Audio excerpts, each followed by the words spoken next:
Hello, yes, good morning. This is Benesra from Matrix FX Academy. So இது வந்து matrix global எஃபெக்ட்ஸோடைய ஒரு effects academy platform இது. So இப்போ நம்மளுடைய எய்ம் பார்த்திங்கன்னா நியூவாக வரக்கூடிய ட்ரேடர்ஸ்க்கு நாலேஜை கேதர் பண்ணி கொடுக்குறது தான் நம்மளுடைய மெயினான ஒரு ஸ்ட்ராட்டஜிஸ். ஸோ ஃபாரெக்ஸ்ன்னு கேட்டிங்கன்னா ஃபாரின் எக்ஸ்சேஞ்சு, ஸோ அந்நிய செலாவணித்துறை கேள்விப்பட்டிருப்பீங்க. இது வந்து யூஎஸ் டாலர் வந்து பார்த்திங்கன்னா நம்ம வந்து வாங்கி விற்கிறதோ இல்லை நம்ம வந்து ரூபாயை மாற்றுறதோ கிடையாது. ஒரு பொருளாதாரத்தில் எடுத்துக்கிட்டிங்கன்னா ஒரு நாட்டில் இருந்து இன்னொரு நாட்டில் கரன்சியை நம்ம வாங்கி விற்கிறோன்னு கேட்டிங்கன்னா அந்த கரன்சி நம்ம வந்து லோக்கல் கரன்சியை நம்ம வந்து ஃபாரின் கரன்சியாக மாற்றுவோம். இப்போ உதாரணத்துக்கு ஒரு யூஎஸில் இருக்கக்கூடிய ஒரு இன்வெஸ்டர் இந்தியாவில் இன்வெஸ்ட் பண்ணுறாங்கன்னா அவங்க டாலர்ஸை உள்ளே கொண்டு வருவாங்க. அதுக்கப்புறம் என்ன பண்ணுவாங்கன்னா ரூபாயை மாற்றி ரூபாயை தான் இன்வெஸ்ட் பண்ணுவாங்க இங்கே. ஸோ இதுதான் பேசிக் கான்செப்ட்டு. ஸோ ஃபஸ்ட்டு பார்த்திங்கன்னா கரன்சியை நம்ம ட்ரேட் பண்ணுறதுனா ஃபிசிக்கலாக ட்ரேட் பண்ணப்படக்கூடாது. இது வந்து பார்த்திங்கன்னா டெரிவேட்டிவ்ஸ்னு சொல்லுவாங்க, ஃபாரின் எக்ஸ்சேஞ்ச் டெரிவேட்டிவ்ஸ். இந்த ஃபாரின் எக்ஸ்சேஞ்ச் டெரிவேட்டிவ்ஸ் தான் நம்ம ட்ரேட் பண்ண போகிறோம். ஃபாரின் எக்ஸ்சேஞ்ச் டெரிவேட்டிவ்ஸ் பொறுத்த வரைக்கும் என்னென்னு கேட்டிங்கன்னா, இப்போ நீங்கள் வந்து உங்களுக்கு இப்போ உதாரணத்துக்கு யூரோ யூஎஸ்டி பார்த்துருப்பீங்க, நீங்கள் நிறையா ஆப்ஸில் பார்த்துருப்பீங்க. யூரோ யூஎஸ்டினா ஒரு யூரோ நம்ம எத்தனை யூஎஸ்டியாக கன்வெர்ட் ஆகும்போது எவ்வளோ நமக்கு வரும். உதாரணத்துக்கு இன்றைக்கு ரேட் படி ஒரு யூரோ யூஎஸ்டியாக கன்வெர்ட் பண்ணிங்கன்னா 1.0883 லெவல்ஸ் நீங்கள் வந்து உங்களுக்கு வந்து கொடுப்பாங்க உங்களுக்கு. ஸோ நீங்கள் கன்வெர்ட் பண்ணிங்கன்னா இந்த கரன்சி மார்க்கெட் வந்து டெரிவேட்டிவ் மார்க்கெட்டு. ஸோ டிரான்சாக்ஷன் நடந்துகிட்டே இருக்கும் உலகம் ஃபுல்லாக. இந்த உலகம் ஃபுல்லாக நடக்கிற டிரான்சாக்ஷன்ஸ் வந்து எப்படி நடக்கும், எதை வச்சு நடக்கும், எப்படி வந்து பொருளாதாரத்தில் வந்து ஒவ்வொரு நாட்டிலையும் வெளிநாட்டு பணங்கள் உள்ளே வந்துட்டு போகும், இதெல்லாம் வச்சு தான் அந்த கரன்சி ட்ரேடிங் நடக்கும். ஸோ பேசிக்கான கான்செப்ட் தான் உங்களுக்கு. இப்போ ஒரு யூரோப்பில் இருக்கக்கூடிய ஒரு கஸ்டமர் ஒரு அமெரிக்காவில் ஒரு கார் வாங்கினா கூட அந்த கரன்சியை வச்சு தான் நீங்கள் பண்ண முடியும். டேரெக்டாக அவர் டாலர்ஸை மாற்றி கொண்டு போக முடியாது, அவர் யூரோஸை டாலர்ஸாக மாற்றி தான் கொண்டு போகணும். ஸோ இது ஒரு பேசிக் கான்செப்ட். இந்த கரன்சி மார்க்கெட் பார்த்திங்கன்னா ரொம்ப ஹைலி லிக்விட் மார்க்கெட். லிக்விட் மார்க்கெட்னு எடுத்துக்கிட்டிங்கன்னா 24 மணி நேரம் பார்த்திங்கன்னா மார்க்கெட் ஓடிக்கிட்டே இருக்கும். ஏஷியா, யூரோப்பு, அப்புறம் மிடில் ஈஸ்ட்டு, அப்புறம் யூஎஸ் செஷன் சொல்லுவாங்க உங்களுக்கு. எல்லா இதுவுமே இப்போ நம்ம இந்தியாவில் இருக்கோம், நியூசிலாண்ட்லேருந்து பார்த்திங்கன்னா கலிஃபோர்னியா, சான் ஃப்ரான்சிஸ்கோ அந்த இது வரைக்கும் பார்த்திங்கன்னா டைம் ஜோன்ஸ் எல்லாமே கரன்சி மார்க்கெட் வேணும். அதுதான் பேசிக் கான்செப்ட்டு.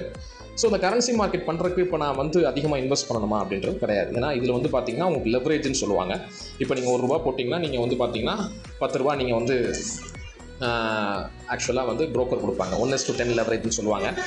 இப்போ நீங்கள் ₹1 போடுறீங்கன்னா ₹50 ப்ரோக்கர் கொடுப்பாங்க. ஸோ 1:50 லெவரேஜ்னு சொல்லுவாங்க. இதெல்லாம் நம்ம வந்து டீப்பாக நம்ம வந்து அக்கௌண்ட் ஓப்பனிங் செஷனில் பார்க்கலாம் நம்ம.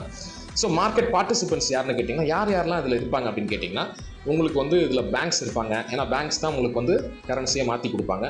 கார்பரேஷன்ஸ் அதாவது கம்பெனிஸ் பார்த்திங்கன்னா அவங்க எக்ஸ்போர்ட் இம்போர்ட் பண்ணும்போது இந்த கரன்சி வந்து தேவைப்படும் அவங்களுக்கு. ஃபாரின் கரன்சிஸை அவங்க வந்து வெளியாட்கள்கிட்ட எக்ஸ்போர்ட் பண்ணும்போது வாங்குவாங்க. இம்போர்ட் பண்ணும்போது என்ன பண்ணுவான்னு கேட்டிங்கன்னா அந்த கரன்சியை பேங்க்ஸில் கொடுத்து வெளிநாட்டில் கூடிய சப்ளையர் கொடுத்து வாங்குவாங்க.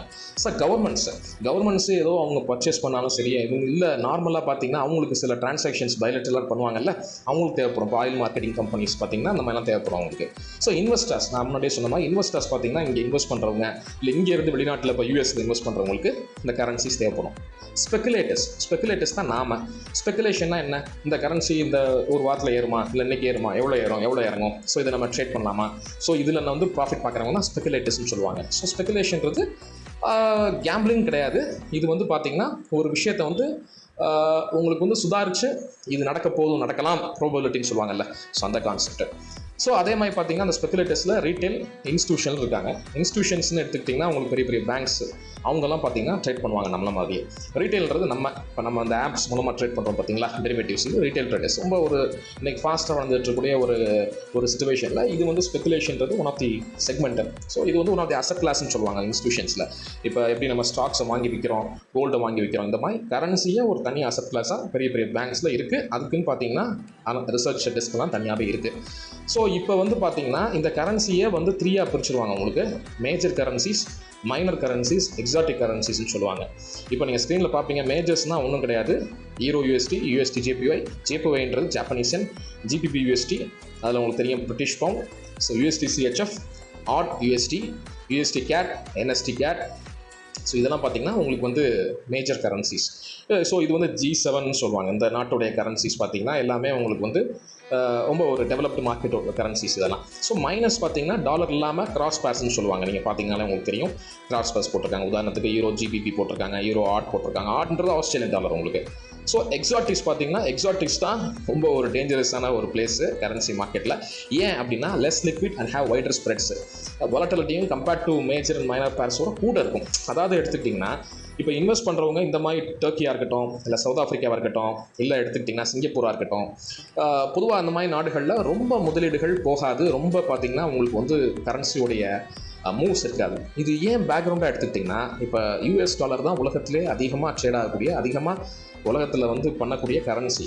அதுக்கப்புறம் பார்த்திங்கன்னா யூரோ வருது, அப்புறம் ஜாப்பனீஸ் என் வருது, அப்புறம் பவுண்ட் வருது. இதெல்லாம் டெவலப்டு கரன்சிஸ். ஸோ இந்த கரன்சிஸ் வந்து எல்லா நாட்டிலையும் பயன்படுத்துவாங்க, எல்லா நாட்டிலையும் எக்ஸ்சேஞ்ச் நடந்துகிட்டே இருக்கும். ஸோ நல்லா லிக்விடாக இருக்கும் மார்க்கெட். ஸோ நிறையா உங்களுக்கு வந்து அந்த வால்யூம்ன்றது நல்லாயிருக்கும், ஈஸியாக நீங்கள் வாங்கி விற்கலாம், நீங்கள் ஆப்லேயே ட்ரேட் பண்ணால் கூட. பட் இதில் அப்படி கிடையாது, இது ரொம்ப கஷ்டம் ட்ரேட் பண்ணுறது. இதை பற்றி நம்ம நிறைய விவரமாக பார்ப்போம். ஸோ இதுதான் பேசிக்காக வந்து கரன்சியுடைய பேசிக் திங்ஸு. நெக்ஸ்ட் வீடியோவில் நம்ம இன்னும் டீட்டெயிலாக பார்ப்போம். தேங்க்யூ.